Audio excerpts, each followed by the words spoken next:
Just last week, I looked at a bunch of my favourite LEGO themes that got cancelled way too soon in my video, The Best Cancelled LEGO Themes. You guys seem to love it so much that I thought why not take a look at a bunch more themes that need to come back. What's up LEGO fans, it's LEGO Man Cam, and let's kick things off with LEGO Alien Conquest, a really underrated theme in my opinion. LEGO Alien Conquest ran for only 1 year, with all the sets releasing June 1st, 2011, and all retiring by the end of July in 2012. The theme was pretty simple, an alien attack on LEGO City, leading the ADU, the Alien Defense Unit, to get involved. The sets all featured either a lime, purple and grey colour scheme for the aliens, or a blue design for the ADU. There were only ever 7 sets released, being the Alien Striker, the Alien Defender, the Tripod Invader, the UFO Abduction, Alien Mothership, Earth Defense HQ, and the Jet Copter Encounter. This theme had some seriously great minifigures on the alien side. There were 2 different main aliens, one with a crazy underbite and one with 2 bulging eyes. There was then also an alien android 2 and the main alien commander himself. I love that LEGO Minifigures Series 8 also made an additional alien to add to this theme too. Surprisingly, I actually own all of these sets, although most of them are pretty damaged and in the bin of destruction. However, the Alien Mothership set sound brick still works to this day. A quick update, it actually doesn't work anymore. Look at me, I'll spin it. Yeah, it doesn't work anymore. So can I get a F in the chat for the Alien Conquest Mothership? Overall, this theme was a really fun exploration back into aliens, however it just didn't resonate with audiences and is one of very few LEGO themes to only ever get a 1-wave release. In the last video, we discussed Galaxy Squad, which I feel like is another very similar theme here, and later on in this video, we'll be discussing another 2010s space-related theme, as it seems as though LEGO was really struggling to find a working product line during this time period. Next we have LEGO Atlantis, and as the name suggests, this theme followed a team of underwater explorers as they ventured down beneath sea level to discover the lost city of Atlantis and all of the mystical creatures that lie beneath. This theme lasted just 2 years between 2010 and 2011, and looking at the first year of sets, we had the Monster Crab Clash, the Wreck Raider, Guardian of the Deep, the Seabed Scavenger, the Typhoon Turbo Sub, the Gateway of the Squid, the Sea Jet, Manta Warrior, Neptune Carrier, the Deep Sea Striker, Atlantis Exploration HQ, the Portal of Atlantis, and then the Shadow Snapper and the Undersea Explorer, which were store exclusives. What I love about this theme in particular are some of the minifigures. If we take a look at even some of these smaller sets, they included a really awesome looking molded creature, such as the Manta Ray or the Shark characters. The best vehicle has to be the Neptune Carrier though in my opinion, as it just looks really bulky and like it could withstand a serious amount of damage. But the best set by far is the Portal of Atlantis.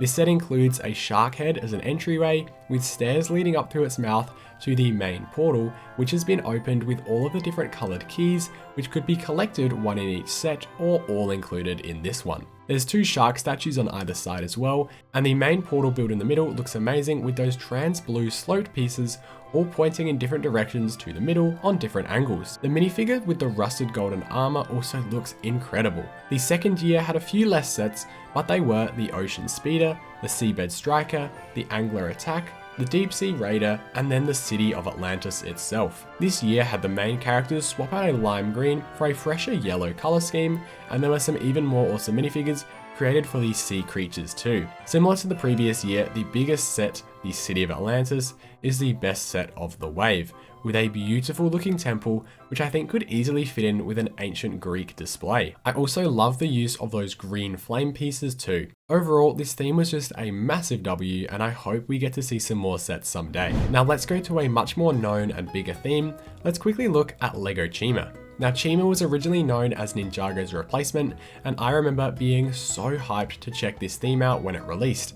However, it never quite reached the heights of Ninjago. The theme did span 3 different years, with the first season having the main characters sort of fight each other, the second had them battle insects, and the more evil animals like bats and scorpions, and then the final year had the characters become powered up with fire chi and taking on the evil ice animals led by Sir Thangar. Now I don't have anywhere near enough time to go over every single Chima set in this video, however I'm going to cover some of the best ones, as there were some seriously amazing sets. First is the Lion Chi Temple from 2013, which designer Mark Stafford actually noted that this was the first yellow LEGO castle since the original. Anyway, this castle was for the Lion tribe and was a massive home base that included a full castle layout.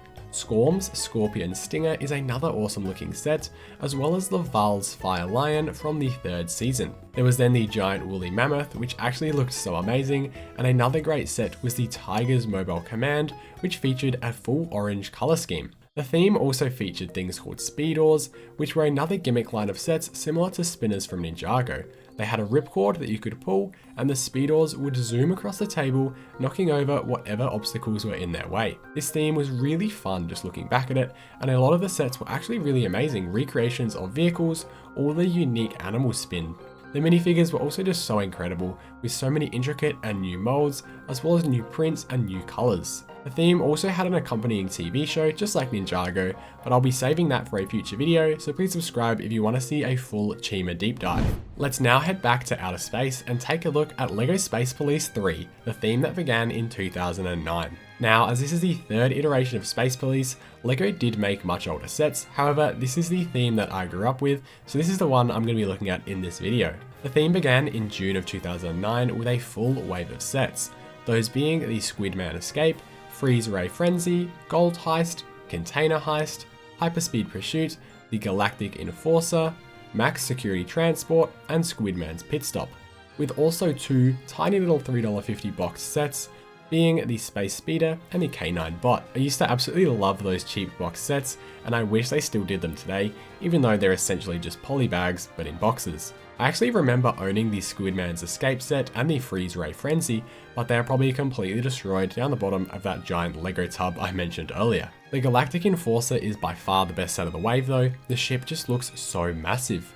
For $100 it included so many big pieces, and I think my favourite feature is the containment pods on the side, which could be popped open as the aliens escaped, and I remember this set being referenced back in the original Clutch Powers movie. 2010 brought out just 5 more sets, which would go on to become the final 5 sets for the theme. These were the Raid VPR, Smash and Grab, the Undercover Cruiser, the Lunar Limo, and the Space Police Central. The Lunar Limo is one of the most talked about sets from this theme, specifically as it includes Brick Daddy, who's essentially a LEGO pimp.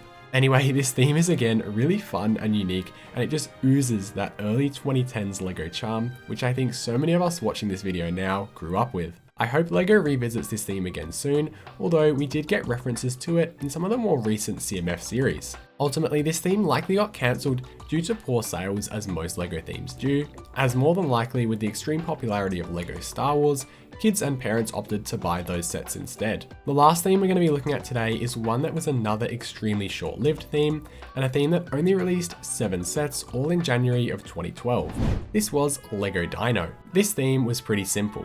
It was all about dinosaurs and capturing them. I'll quickly cover the sets and then get into what made them so unique. First was the Ambush Attack, there was then the Tower Takedown, the Raptor Chase, Triceratops Trapper, T-Rex Hunter, Dino Defense HQ, and then the Ocean Interceptor. These sets all featured a variety of dinosaurs, with the 2 bigger sets of the wave featuring T-Rexes. This theme can essentially be seen as a predecessor to LEGO Jurassic World, as in 2012 the Jurassic Park franchise had not been renewed yet, until the first Jurassic World movie was released in 2015. My best guess would be that if it hadn't been announced there was going to be a revival in the Jurassic Park franchise, then this theme would have continued on for at least another wave, or maybe still be ongoing, as young kids absolutely love dinosaurs. As LEGO sets take a while to produce, through their design and eventually being shipped out to stores, it makes sense that around this late 2012 to early 2013 time period, LEGO would have begun working on Jurassic World sets, and most likely opted to cancel this theme in order to not have 2 very similar dinosaur themes on shelves together.